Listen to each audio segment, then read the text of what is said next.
अस्सलाम वालेकुम। आज हमारा चैप्टर 5 एंड 8 है कैफ 4 रिफ्रेशर का। तो इंशाल्लाह इसको हम स्टार्ट करते हैं। होपफुली आप लोग टेस्ट भी दे रहे होंगे और आपको फ़ायदा भी हो रहा होगा इससे। जो लोग टेस्ट सेशन कहीं और भी दे रहे हैं या नहीं भी दे रहे, आई बिलीव कि आप लोग अगर सिर्फ ये लेक्चर्स गौर से सुन लें, समझ लें, तो इंशाल्लाह आपका बहुत अच्छा रिवाइज हो जाएगा सारा बिजनेस फ्लो।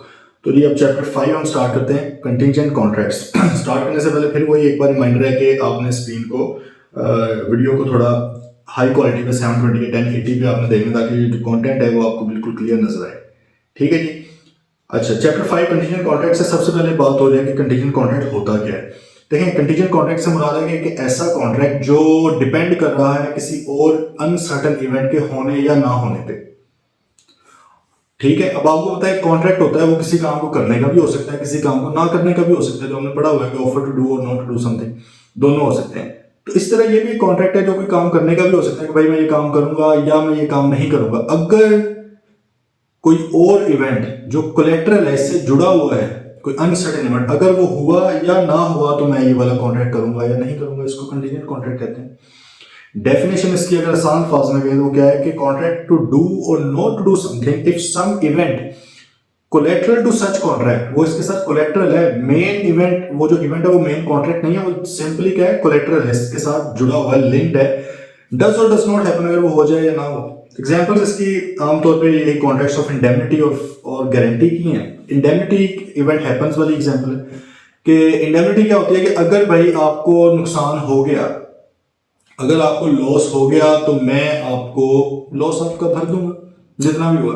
इंश्योरेंस जिस तरह है, इंश्योरेंस बेसिकली यही है ना कि अगर आपकी फैक्ट्री जल गई, अगर वो इवेंट हो गया, अनसर्टन है, पता नहीं जलती है नहीं, अगर आपकी गाड़ी का एक्सीडेंट हो गया, अगर आपका घर गिर गया खुदा न खास्ता, तो मैं आपको इंश्योरेंस की अमाउंट पे करूंगा। ठीक है। दूसरा एक है जी गारंटी का कॉन्ट्रैक्ट, वो भी अनसर्टन होता है। गारंटी क्या है कि अगर उसने पेमेंट ना की तो मैं करूंगा। अब ये है कि डिपेंड कर रहा है दूसरे इवेंट के ना होने के ऊपर। ठीक है।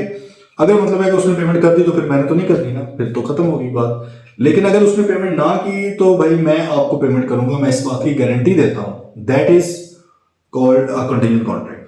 तो कंटिजेंट कॉन्ट्रैक्ट दो तरह के हो गए कि जहां पर आपका काम करना या ना करना डिपेंड करता है किसी और इवेंट के होने पे, और दूसरा क्या है कि आपका काम करना या ना करना डिपेंड करता है किसी दूसरे कोलेटरल इवेंट के ना होने पे। अब वो जो इवेंट है वो एक तो कोलेटरल होना चाहिए, डायरेक्टली लिंक्ड होना चाहिए, उसमें इंटरेस्ट भी हो पार्टी का, क्या हो वाकई वो इवेंट हो। देन वो इवेंट अनसर्टन होना चाहिए। अगर वो सर्टन है तो फिर तो मतलब कंटीजेंसी नहीं है उसमें। लेकिन इम्पॉसिबल नहीं होना चाहिए। अगर तो इम्पॉसिबल है तो उसको कंटीजेंसी नहीं कहेंगे। अगर आप कहेंगे कि यार आप फला बंदे को जिंदा करोगे तो फिर मैं आपको अपना घर सेल करूंगा, ठीक है, वो मर गया, अगर वो जिंदा हो गया, अगर वो इवेंट हैपन हो गया तो मैं आपको घर सेल करूंगा, ये this is an impossible event. आपको पता है इम्पॉसिबल इवेंट वाला एग्रीमेंट ही वॉइड एब इश्यू होता है। कॉन्ट्रैक्ट कहां से उसने बनना है? तो ये जो कंटीजेंट कॉन्ट्रैक्ट होता है ये वैलिड प्रॉपर कॉन्ट्रैक्ट है, ठीक है, और ये डिपेंड कर रहा है ऑन अनदर कोलेटरल इवेंट जो कि अनसर्टन है और फ्यूचर में है।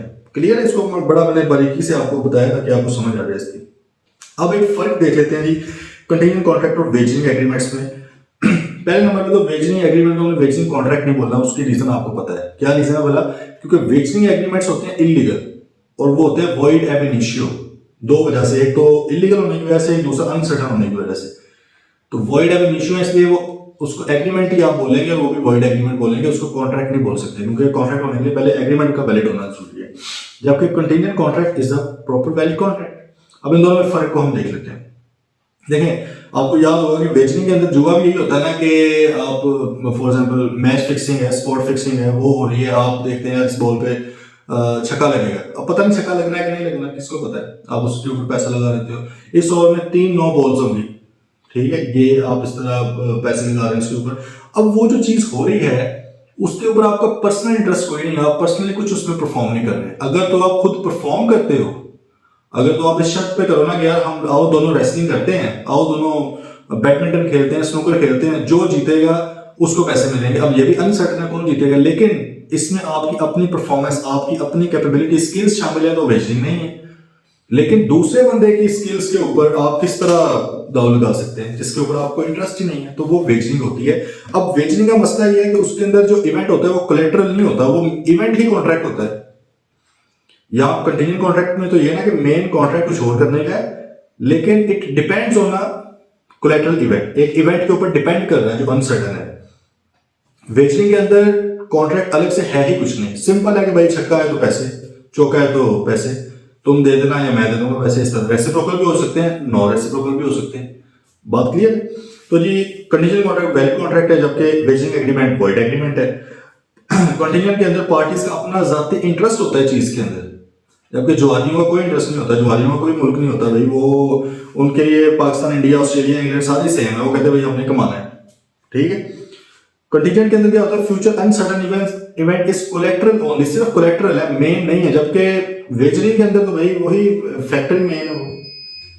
ठीक है। देन कंटीजेंट हमेशा रेसिप्रोकल प्रॉमिस होगा। रेसिप्रोकल का मेरे को 3-4 बार हमने डिस्कस कर लिया, दोनों तरफ से कुछ ना कुछ आएगा। जबकि वेजरिंग एग्रीमेंट लाजमी नहीं है, रेसिप्रोकल हो भी सकता है, नहीं भी हो सकता। आमतौर पे तो नहीं होता, आमतौर पे यही होता है ना यार ये 10 रुपए लगाए हैं, अब बदले में जीते के उतने मिलेंगे, हार के तो कुछ नहीं मिलेगा। ठीक है। तो वो दोनों हो भी सकते हैं, तो मतलब हो भी सकता है, नहीं भी हो सकता। क्लियर है कि ये दोनों का फर्क मैंने पहले इसलिए थोड़ा कॉन्सेप्ट आपको बता दिया कि इसको क्रैम करने की नीड नहीं है, पेपर में आएगा, आपने बस आंखें बंद करके थोड़ा सोचना है यार उसमें क्या चीजें होती हैं, उसमें क्या होती हैं, आपके सामने आएगा। अब इसमें एक याद करने वाली चीज, इसको भी याद इस तरह नहीं करना जैसे कि ये भी आप थोड़ा सा लॉजिकली सोचेंगे ना तसल्ली से। मैंने तो अपनी क्लास में भी जब रेगुलर सेशन में भी यही स्टूडेंट्स को कहा था, इनको रट्टा मारने की नीड नहीं है, तसल्ली से आपने ठंडे दिमाग से पेपर में अगर ये आ जाता है 105 नंबर का क्वेश्चन, तसल्ली से सोचना है, आपके सामने चीजें आ जाएंगी कि भाई कब ये इन्फोर्सेबल होगा, कब नॉन इन्फोर्सेबल। मैं आपको एक एग्जांपल दूंगा, बाकी आपने खुद सोचना है, क्योंकि अगर मैं आपको सारे बताऊंगा फिर आप याद करने की तरफ जाओगे, that is not a good practice. आप सिर्फ तसल्ली से लॉजिक के साथ सोचें। जैसे पहला केस क्या है कि अगर आपका कॉन्ट्रैक्ट है contingent on happening of event, किसी इवेंट के हैपन होने पे और टाइम बताया नहीं हो कोई भी, क्योंकि नीचे देखा ना contingent on happening of event with in time, नीचे वाले में टाइम की बात हो रही है, ऊपर टाइम की बात ही नहीं हो रही, मतलब कभी भी हो जाए। मैंने आपके साथ कॉन्ट्रैक्ट किया कि यार फला इवेंट कभी भी हो गया ना तो मैं इसको आपके साथ कॉन्ट्रैक्ट करूंगा। अब ये इन्फोर्सेबल कब होगा, जब कभी भी वो इवेंट हो गया, उनका टाइम तो फिक्स ही नहीं है। तो जब भी कभी जिंदगी में वो वाला इवेंट हैपन हो गया तो इन्फोर्सेबल, मेरे वाला कॉन्ट्रैक्ट हो गया आपके साथ, मुझे करना पड़ेगा परफॉर्म। लेकिन ये वॉइड कब होगा या नॉट इन्फोर्सेबल कब होगा, जब भाई वो इवेंट जिसके ऊपर आप डिपेंड कर रहे थे वो ही इम्पॉसिबल हो गया, वो इवेंट होना ही नहीं है। तो अब इस केस में आप क्या करेंगे, ऑब्वियसली अपना जो मेन कॉन्ट्रैक्ट है वो परफॉर्म नहीं करेंगे। बात आपको आएगी समझ इसकी? ठीक है। कि अगर फॉर एग्जाम्पल आपके साथ कोई बंदा कहता है कि यार अगर मिस्टर एक्स ने मिस वाई से शादी कर ली तो मैं आपको 50 लाख रुपया दूंगा। अब ये मेरा एक कॉन्ट्रैक्ट है और मिस्टर एक्स या मिस वाई के अंदर मैं इंटरेस्टेड भी हूँ, मतलब हो सकता है कि वो मेरे रिलेटिव्स हो गए इस तरह। ठीक है। तो लेकिन उनमें से दो में से एक की डेथ हो जाती है। अब टाइम फिक्स नहीं था लेकिन डेथ हो गई है, इवेंट ही इम्पॉसिबल हो गया, दोनों की शादी नहीं हो सकती, तो अब वो वॉइड हो गया। लेकिन अदरवाइज जब भी कभी जिंदगी में उन दोनों ने शादी कर ली तो भाई मुझे क्या करना पड़ेगा, उनको पेमेंट करनी पड़ेगी। क्लियर है बात? दूसरा क्या है, contingent on happening of event with in time. अगर टाइम के अंदर इवेंट हुआ तो लॉजिकली सोचें कब इन्फोर्सेबल होगा, अगर टाइम के अंदर इवेंट हो गया तो इन्फोर्सेबल। लेकिन अगर 1 साल गुजर गया, 1 साल का टाइम था लेट से, इवेंट नहीं हुआ तो वॉइड हो गया, या 1 साल के अंदर अंदर इवेंट क्या हो गया, इम्पॉसिबल हो गया, तो फिर भी क्या हो जाता है, वॉइड हो जाता है। तो ये नीचे भी दो इसी तरह ही, आपने थोड़ा सा तसल्ली से दिमाग के साथ सोचना है, इसको बिल्कुल क्रैम नहीं करना, मैं इसको रेकमेंड नहीं करूंगा क्रैम करने के लिए। तसल्ली से सोचिएगा, इंशाल्लाह पेपर में आप लोग कर लेंगे। लास्ट में अगर आपका इम्पॉसिबल इवेंट के ऊपर डिपेंड कर रहा है कि भाई कोई इवेंट, आप पहले हमने पढ़ लिया कि अगर कोई इम्पॉसिबल इवेंट पे आप डिपेंड करते हैं, कंटीजेंट है, तो वो एग्रीमेंट क्या होता है, वॉइड एब इनिशियो होता है, कभी भी वो इन्फोर्सेबल नहीं होता। अच्छा, अब कई बार है कि आपने कब इसको समझना है कि इम्पॉसिबल हो गया। एक तो चीज है ना कि हो ही गई है, जैसे हमने अभी बात की कि डेथ ही होगी, वो तो बिल्कुल इम्पॉसिबल है। कई बार होता है डीम्ड इम्पॉसिबल, के क्लियरली तो नहीं हुआ इम्पॉसिबल लेकिन लग रहा है कि हो गया। ठीक है। जैसे मिसाल के तौर पे हम कहेंगे यार अगर मिस वाई मिस्टर जी के साथ शादी करेंगी तो मैं आपको 50 लाख दूंगा, लेकिन मिस वाई ने क्या किया, मिस्टर एक्स के साथ शादी कर ली। अब हम इतना नहीं वेट करते रहेंगे कि यार शायद उसके बाद वो वाई की डेथ हो जाए या डिवोर्स हो जाए तो फिर आगे इधर नहीं, बस आपने फर्स्ट हैंड इन्फॉर्मेशन की बेस पे देना कि यार इम्पॉसिबल हो गया है कि इधर जाके हो। क्लियर है बात? तो डीम्ड इम्पॉसिबल से मुराद क्या है कि अगर आपके सामने कोई सर्कमस्टांसेस ऐसे आ जाए, कोई सिचुएशन ऐसी आ जाए, आपको लग रहा है कि अब तो ये वाकया नहीं हो सकता, तो बस फिर खत्म हो गई। क्लियर बात? तो ये था जी आपके रूल्स। चैप्टर 5 छोटा सा आपका चैप्टर था। अब चैप्टर 8 आ जाए, एक और छोटा सा चैप्टर है, क्वाज़ाई कॉन्ट्रैक्ट्स। क्वाज़ाई कॉन्ट्रैक्ट्स क्या होते हैं? देखिए, क्वाज़ाई का मतलब होता है कोई भी चीज जो रिजेंबल कर रही हो किसी दूसरी चीज के साथ, उसको क्वाज़ाई बोला जाता है। तो क्वाज़ाई कॉन्ट्रैक्ट से मुराद क्या है? ऐसे रिलेशंस, ऐसे सर्कमस्टांसेस, ऐसी सिचुएशंस जो properly offer acceptance, promise, consideration वगैरह वगैरह सारा कुछ करके कॉन्ट्रैक्ट नहीं बनी थी, लेकिन स्टिल इनके ऊपर कॉन्ट्रैक्ट एक्ट की तमाम क्लॉजेस लगेंगी, उसी तरह जिस तरह के कॉन्ट्रैक्ट एक नॉर्मल कॉन्ट्रैक्ट के ऊपर लगते हैं। नॉर्मल में तो ये होगा ना कि ऑफर हुई, एक्सेप्टेंस हुई और हमने कम्युनिकेशन और पता नहीं क्या क्या पढ़ा था उसका सारा कुछ। इस केस में ऐसा कुछ भी नहीं हुआ होगा। 5 आपके इसमें सिनेरियोज हैं, ठीक है, नंबरिंग इधर थोड़ी गलत है। 5 इसके वही सिनेरियोज हैं, ठीक है। 5 सिनेरियोज के अंदर क्या है कि सब में प्रॉपर कॉन्ट्रैक्ट नहीं हुआ होगा, लेकिन रिलेशन इस तरह का है कि आपका कॉन्ट्रैक्ट एक्ट 1872 कहता है कि यार मैं इनको कॉन्ट्रैक्ट ही समझता हूँ, इसमें अगर आप परफॉर्म नहीं करेंगे तो आप पे वही लायबिलिटी वगैरह, डैमेजेस वगैरह सारा कुछ आपको करना पड़ेगा। कौन कौन से? सबसे पहले नंबर पे supply of necessities to minor या अनसाउंड माइंड पर्सन। अगर आप एक माइनर को के साथ कोई भी कॉन्ट्रैक्ट करते हैं तो हमें पता है कि वो तो कॉन्ट्रैक्ट दूर की बात है, वो तो एग्रीमेंट वर्ड है, इशू होता है, लेकिन हमने वहां पर भी एक एक्सेप्शन पढ़ी थी कि आप माइनर के साथ बेसिक नेसेसिटीज का कॉन्ट्रैक्ट कर सकते हो, माइनर के साथ भी और माइनर के डिपेंडेंट्स को भी। आप माइनर के भी डिपेंडेंट हो सकते हैं, मिसाल में माइनर 17 ईयर्स का है, उसका छोटे भाई बहन 12-15 साल के हैं, या लेट्स से वो है ही सिर्फ एक ही बच्चा है घर का, उसके पेरेंट्स भी बहुत गरीब हैं, वो भी उसी के ऊपर मेहनत मजदूरी करता है तो वो भी उसी के ऊपर रिलाई करते हैं, तो सर्कमस्टांसेस में मतलब पता लग जाएगा कि डिपेंडेंट है या नहीं माइनर के। और इस तरह अनसाउंड माइंड पर्सन भी, अनसाउंड माइंड पर्सन के साथ आपको पता है कि आप कॉन्ट्रैक्ट नहीं कर सकते, लेकिन बेसिक नेसेसिटीज का कर सकते हो, इवन वो अनसाउंड माइंड का हो उस वक्त, क्योंकि अनसाउंड माइंड का ये है ना कि जहनी तवाज़ुन उस वक्त पे ठीक नहीं है, पागल नहीं है बंदा। इडियट जो होते हैं बिल्कुल ही पागल होते हैं, उनके साथ तो करना ही नहीं है ना आपने, क्योंकि वो 24 आवर्स ही होते हैं। लेकिन वैसे उनके साथ भी अगर आप बेसिक नेसेसिटीज का कर लें, और दूसरे भी अनसाउंड माइंड के होते हैं, even when they are of unsound mind, basic necessities मतलब यही आपको पता है कि छोटी मोटी खाने की चीजें होंगी, कोई आपकी मेडिसिन वगैरह होगी, इस तरह के मसाइल। तो माइनर को अगर आप प्रोवाइड करते हैं या अनसाउंड माइंड को प्रोवाइड करते हैं या इनके डिपेंडेंट्स को प्रोवाइड करते हैं, तो ये प्रॉपर कॉन्ट्रैक्ट होगा। और इस कॉन्ट्रैक्ट में आप माइनर या अनसाउंड माइंड की स्टेट, उसकी प्रॉपर्टी में से पैसे निकलवा सकते हैं, उससे बाहर नहीं जा सकते। आपने माइनर को कोई चीज प्रोवाइड कर दी है, उसके बेसिक नेसेसिटी या उसके डिपेंडेंट्स को या अनसाउंड माइंड को या उसके डिपेंडेंट को, लेट्स से 50,000 रुपए की चीजें थी, ठीक है, बहुत ज्यादा जरूरी थी, आप पैसे लेने गए, उन्होंने कहा हमारे पास 30,000 है, इससे ज्यादा तो है कुछ नहीं, बस भाई 30,000 है, पर्सनली लायबल आप उनको नहीं ठहरा सकते। क्लियर बात? नेक्स्ट एक मतलब ये भी कॉन्ट्रैक्ट हो गया। अब दूसरा आ गया कि if any interested party page money of another person which he was legally bound to pay, मतलब other person was legally bound to pay। अब इसकी एग्जांपल है, आपने एक घर लिया थी रेंट के ऊपर, टेनेंट है आप अभी आए हैं, 5-7 दिन गुजरे हैं, तो आपको एक बिजली का मीटर का नोटिस आ गया कि आपका पिछले 3 मंथ का बिल पे नहीं हुआ, आप पे करें वरना मीटर कट जाएगा। अब देखें 3 मंथ आपने तो नहीं वहां पे गुजारे, आप तो मतलब अभी आए हो, 5-7 दिन हुए आपको, लेकिन आपने सोचा कि यार अगर मीटर कट गया तो मैंने भी थोड़ा बहुत जाहिर है इसमें तंग होना है, खजल होना है, भागता फिरूंगा इधर उधर ऑफिस में, तो आपने कहा चलो मैं पे कर देता हूँ ताकि आपकी भी आसानी हो। पहले तो सोचें कि आप इंटरेस्टेड पार्टी हैं, इस केस में आपका इंटरेस्ट है। एक तो तरीका ये था कि आप कहते नहीं भाई मैं नहीं करता, जाओ काट दो मीटर। अब मीटर तो कट जाना था और आप राइट पे थे, आपका नहीं था वो बनता, लेकिन आपको भी तंगी होनी थी। आपने उस तंगी से बचने के लिए क्या किया, आपने कहा चलो मैं पे कर दूं, कितना है, उसने कहा फॉर एग्जांपल 150,000 आप पे कर दें, वो आपने पे किया और आपने ऑनर को कॉल कर दिया सर 150,000 आपने मुझे पे करना है, मैंने कर दिया। ऑनर ने कहा भाई तुम्हें किसने कहा था कि पे करो, क्योंकि याद है हमने कहा था कंसिडरेशन क्या होती है, at the desire of promisor. अब प्रोमिसर वो बन जाएगा ना ऑनर, उसने पैसे देने हैं, वो कहेगा भाई मैंने तो डिजायर नहीं की थी कि तुम ये काम करो, तुमने क्यों किया, वो ये आगे से कहेगा। अब आपने उसे कहना कि भाईजान ये एक रिलेशन हमारा ऐसा है which resembles with the contract, this is called a quasi contract. मैं इंटरेस्टेड पार्टी हूँ, मुझे तकलीफ थी, मेरे मसाइल होने थे, इस वजह से मैंने पे कर दिया। अब कॉन्ट्रैक्ट एक्ट 1872 कहता है कि आपने मुझे पैसे वापस करने हो सारे के सारे। बात आई सारी समझ? तो इसको हम कहते हैं कि इंटरेस्टेड पार्टी। लेकिन अगर इंटरेस्टेड पार्टी नहीं है, मिसाल के तौर पे इसी तरह आ गया वो मीटर काटने के लिए। गली में एक बंदा गुजर रहा था, उसने कहा यार क्या मसला है, उसने कहा यार ये मीटर काटने आ गए मैं हम तो टैलेंट ने कहा कि भाई मेरे पास तो नहीं है पैसे, ओनर भी नहीं दे रहा। गली में एक बंदा वैसे ही गुजर रहा था, उसने कहा यार मैं पे कर देता हूँ, कोई बात नहीं, मेरे पास बहुत पैसा है। अब उसने पैसा पे किया और साथ ही अगले दिन कॉल कर दी ओनर को कि यार कल मैंने पैसे पे किए। ओनर कहेगा भाई कौन है आप? वो कहेगा भाई मैं तो आपको पर्सनली तो नहीं जानता, लेकिन आप तकलीफ में थे। तो उसने कहा भाई मैं तकलीफ में था, तुम थोड़ी सी तकलीफ में। अब वो यहाँ पे फिर दोबारा बात करेगा कि consideration must be at the desire of promisor. मैंने कब कहा था आपको कि आप बिल वाले को पे करें? मैं तो जानबूझ के पे नहीं कर रहा। लेट्स से अब क्या वो जो गली से गुजरने वाला बंदा इंटरेस्टेड पार्टी है? नहीं है, एग्जैक्टली नहीं है वो, ठीक है। वो नहीं पे कर सकता।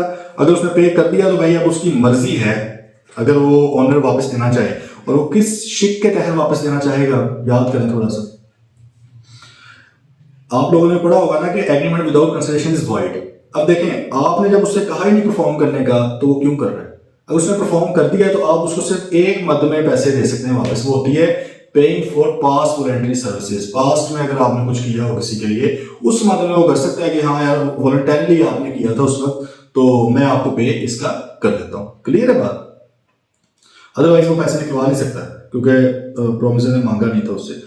थर्ड पॉइंट जी, when one person does anything for other non gratuitously। Gratuitous का मतलब होता है मुफ्त में, मतलब थैंक यू लेने के लिए, सिर्फ क्या उसे वर्ड बोलते हैं, वेलबींग के लिए, अगले बंदे की वेलफेयर के लिए। नॉन ग्रेचुइटियस का मतलब क्या है कि भाई नॉट वेलबींग, अल्लाह वास्ते नहीं किया, आपको चैरिटी नहीं हमने दी। तो अगर एक शख्स इस नीयत के साथ, अब ये देखें नॉन ग्रेचुइटियस उसके माइंड में है, अगले को तो नहीं पता, लेकिन सर्कमस्टांसेस से होता है कि भाई फ्री में तो नहीं। जैसे एक आप रेलवे स्टेशन पे गए, कुली ने सामान उठाया, आपको कहते सर मैं छोड़ा था, आपने एक दो बार कहा यार नहीं रहने दो, लेकिन वो भाग रहा है और आप भी बड़ा चौधरी बन के साथ साथ जा रहे हैं। जैसे उसने आपकी गाड़ी में तो सामान रखा है, उसने कहा सर पैसे दे दें 200 रुपया, आपने कहा कि भाई मैंने कब कहा तुम्हें? फिर से वही बात, consideration must be at the desire of promisor. ये बात इतनी अहम है, हर जगह पे आनी है। Consideration must be at the desire of promisor, मतलब हमेशा वो बंदा यही बहाना कहेगा यार मैंने तुम्हें कहा ही नहीं था कि तुम करो, तुम क्यों करने लगी हो, और ना तुमने मुझे ऑफर की है प्रॉपर, और इस तरह तुम वो इस तरह ये बातें करेगा। तो आगे से वो कहेगा कि यार देखो कुल्ली वाली मैंने शर्ट पहनी हुई है, कपड़े पहने हुए, मैं यहाँ मतलब कुछ क्या कर रहा हूँ, यही काम करने हैं, मैं आपका सामान उठा कर लेकर गया हूँ, या तो आप मुझे जबरदस्ती रोक देते, सामान उतार लेते, ठीक है। आपने एक दो बार मुझे कहा रुको लेकिन मैं जा रहा हूँ, आप भी साथ साथ आ रहे हैं, ठीक है। और अब जब मैंने काम कर दिया, फ्री में तो नहीं किया, आपको पता है मेरा तो काम ही है, और आपको इसका फायदा भी हुआ है, आपने इसको यूज भी किया है सर्विस को, तो भाई आप पैसे दें, कॉन्ट्रैक्ट हो गया हमारा। क्लियर है बात? इस तरह हमने लास्ट में एग्जांपल देखी थी कि आप सिग्नल पे खड़े हुए, गाड़ी आपकी विंड स्क्रीन को, आपके वो शीशे को साफ करने के लिए बंदा आ गया, अब वो कर रहा है, आपने एक दो बार उसको हॉर्न दिया, आपको पता है वो इस तरह नहीं रुकते, अगर आपने उनको रोकना हो तो प्रॉपर आपको थोड़ा सा अनफॉर्चुनेटली थोड़ा चीखना ही पड़ता है, अदरवाइज वो भी ठीक होते हैं। अब वो कर रहे हैं तो आपने एक दो बार किया, लेकिन वो लगे और आप भी इजी हो गए, चलो यार साफ हो ही जाए। अब उसने कहा कि सर पैसे दें। अब उसने नॉन ग्रेचुइटस एक्ट तो मतलब कि उसने किया है ना, उसने फ्री में तो नहीं किया, तो अब आपको उसको पैसे देने पड़ेंगे। क्लियर है बात? नेक्स्ट है, if a person finds any lost goods, अगर किसी को गुमशुदा चीज मिल गई है, ठीक है, तो अब वो जो चीज है भाई आप उसके मालिक नहीं बन गए, ये एक बड़ा मसले वाली चीज है कि चीज नीचे गिरी भी हुई है और स्पेसिफिकली आप उसको उठाते हो वहां पे और उल्टा आप फंस जाते हो, क्योंकि आपका एक कॉन्ट्रैक्ट हो गया किसके साथ? ट्रू ओनर के साथ, जिसको आप जानते भी नहीं हो। तो ये भी एक कॉन्ट्रैक्ट है। अब ये क्यों लगाया गया ये वाली शिक? ये बेसिकली इसलिए कि फिर लोग कहीं नाजायज फायदा ना उठाएं लोगों की चीजों का, लोगों की बिलोंगिंग्स का, बल्कि आपने एक रिस्पॉन्सिबल सिटीजन होते हुए उस चीज का ख्याल रखना है, ठीक है, और ट्रू ओनर ढूंढने की कोशिश करनी है। तो अगर आपको किसी का वॉलेट गिरा हुआ मिल गया, मोबाइल मिल गया, लैपटॉप मिल गया, तो भाई दुनिया की कोई भी ताकत आपको उसका ऑनर नहीं बना सकती, कोई भी अदालत आपको उसका ऑनर नहीं बना सकती, बल्कि आपके ऊपर लायबिलिटी आ जाती है ऑफ अ बेली। बेली क्या होता है? बेलमेंट एक अलग रिलेशनशिप है। बेलमेंट में ये होता है कि बेली जिसके पास चीजें रखवाई जाए, बेलर जो चीज अपनी रखवाता है, तो belly is like a custodian of goods. उसने उसकी कस्टडी में चीजों को इसी तरह ख्याल से रखना है जैसे वो अपनी चीजें रखता है, ठीक है। तो और ट्रू ओनर को फिर ढूंढने की भी कोशिश करनी है इस केस में। तो और ट्रू ओनर को ढूंढते ढूंढते अगर खर्चा आपका उस चीज की वैल्यू का 3/4 हो गया है, 75% खर्चा हो गया, अखबारों में इश्तिहार भाग दौड़ चल रही है, और आपको लगा यार इसकी वैल्यू मार्केट में लगवाई 5 लाख रुपया थी, आपने कहा कि यार इसमें तो मेरा तकरीबन कितना बनता है, लेट्स से 4 लाख के करीब आप 80% के करीब आपने कहा मेरा हो गया खर्चा। अब इस केस में कानून कहते हैं यार अब बेच दो उसको, वो इतना खर्चा आप 20% के लिए 25% के लिए क्या रखना। दूसरी सिचुएशन अगर पेरिशेबल नेचर की हो, किसी की कोई दूध का कार्टन था वो गिर गया, मिल्क का कार्टन वो आपने उठा लिया, या कोई सब्जियां थी, फ्रूट्स थे जो खराब होने वाले हैं, पेरिशेबल नेचर के हैं, आपने 2-4 दिन रखे हैं, देखा है कोई आता है बंदा उठाता है, नहीं आया भाई बस फिर उसको आप सेल कर लो या यूज कर लो, ठीक है। अदरवाइज आपने हमेशा ऑनर को ढूंढने की कोशिश करनी है और उस चीज को संभाल के अपने पास रखना है, क्योंकि उसका और आपका कॉन्ट्रैक्ट हो गया। ऑब्वियसली जब वो कभी वापस आएगा उससे पैसे तो लोगे कि यार मैंने उसको संभाला है, मेरा टाइम लगा है, मेरी कॉस्ट लगी है, वो आप मुझे पे करें, वो जरूर करेगा।